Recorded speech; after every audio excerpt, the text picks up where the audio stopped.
What is up, people? So today we are talking about this Sugar Percussion snare drum.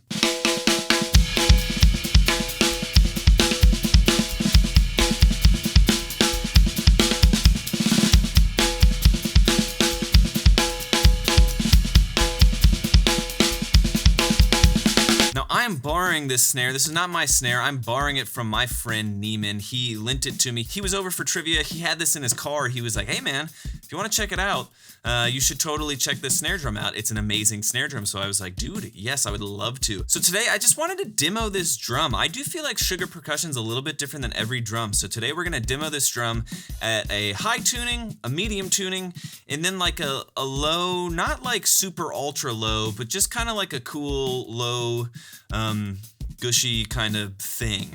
I'll play some demos for all of those tuning ranges, and then I'll talk a little bit about the drum and my impressions.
So as you can see, it's a great drum. It looks amazing, and I love this drum. Sugar Percussion drums are a little bit different for me than every drum. They're kind of some of the only drums I've ever, I'm not a gear guy. I don't love, I don't know what plies these drums are or whatever. If it sounds good, great. I want to use things that sound good. And I played a Sugar Percussion kit at my buddy Andy's house, the Drum Tamer on Instagram. He's amazing. He had a Sugar Percussion kit, and I sat down to play it, and it's one of the only drum sets that I've ever played where, as I was playing it, I thought, wow, this is different. There's just something really, really special about these drums, how they sound, how they feel. They almost sound in the room, they almost sound compressed. I know that's weird. Maybe there's some science to that. Maybe you people that know more about drums than I do, like maybe there's some science to that, but I don't know. These drums just sound really, really great. They are pricey. I don't even know how much they cost, but I know they're a lot. As I get more into the studio side of things and not the live thing, I really, really value stuff that just makes your life easier when you're mixing, when you're tracking drums. Because stuff that sounds good in the room doesn't always sound good under a microphone when you're listening back to it and trying to mix it. And these drums just have a way of, even when they sound good in the room, they sound even better under a microphone, which that's very rarely the case. So I really, really appreciate that. But this is just a short demo of a great drum. I don't know, you gear people that are looking for that one snare drum, which to me is appealing. I have a Ludwig Superphonic 6.5 by 14 that goes to every session, every gig that I've ever played in the last 7 or 8 years. It's just my favorite drum. I know it really well. I know how to tune it to make it sound good. I know what it can do and what it can't do and how to get it there really quickly. And that's really appealing to me. Like when I go to a session, I don't want to bring 20 different drums. I just want, one drum that does a lot of things and maybe another drum that fills in the holes of that first drum, because that not one drum can be perfect for every situation. But if you're the kind of person like me who wants to just use one drum and get a lot out of it, I think these Sugar Percussion snares are definitely a drum that can do that. I mean, this thing can, I didn't go super, super low with this drum today because it needs a thicker head. This is an ambassador head, and I think it needs a slightly thicker head to be able to do that really well. But I think if you had 2 or 3 head options in this snare drum in a session, you could literally do pretty much anything you wanted with it. So that's it for this one. Super short, super quick demo. If you enjoyed it, I would love it if you would give it a thumbs up. And if you love videos like this, I come out with a video pretty much every week. I missed last week, sorry about that. But other than that, I'm coming out with content all the time. So make sure you're subscribed to the channel. Hit that notification bell if you're into that kind of thing, because that will let you know when I release videos. And then, hit me in the comments. What's your favorite snare drum? Are you I have this one snare and it's my favorite snare, or is it like every day I kind of feel different, so I'll use this snare this day and this snare this day and whatever. Put in your comments what's your favorite snare drum, what's your favorite snare drum preference, and I'll see you guys in the next one.